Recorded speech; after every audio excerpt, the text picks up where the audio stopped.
আসসালামু আলাইকুম বন্ধুরা, সবাইকে ঘরোয়া রান্নাঘরে স্বাগতম। আজকে আমি রান্না করতে আছি রুই মাছ ভুনা পটল দিয়ে।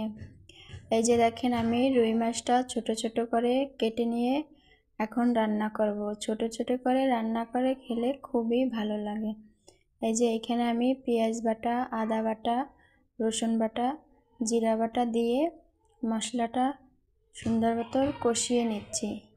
তারপরে এখানে আমি দিয়ে দিচ্ছি হলুদের গুঁড়া, তারপরে দিলাম মরিচের গুঁড়া 1 চামচ, তারপরে পরিমাণ মতো লবণ দিয়ে দিলাম। এই যে দেখেন, এখন আমি মশলাটা সুন্দর মতো কষিয়ে নেব। মশলাটা যত ভালো কষানো যায় ততই মজা আসে রান্নার। এই যে দেখেন, আমার মশলাটা কষানো শেষ। তারপরে এখানে আমি মাছটা দিয়ে দিলাম। মাছটা দিয়ে আমি সুন্দর মতো কষিয়ে নেব।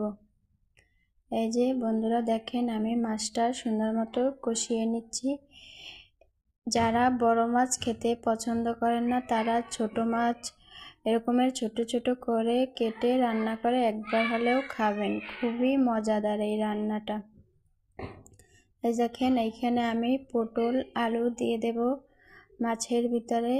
এই যে দেখেন, পটল আলু দিয়ে দিলাম। তারপরে মাছটা সুন্দর মতো কষিয়ে নেব। দেখেন বন্ধুরা, আমি সুন্দর মতো মাছটা কষিয়ে নিচ্ছি। যত কষানো যাবে ততই রান্নার টেস্ট বেড়ে যাবে। খুবই মজাদার এই রান্নাটা। এখানে আমি ঝোলের পানি দিয়ে দিলাম।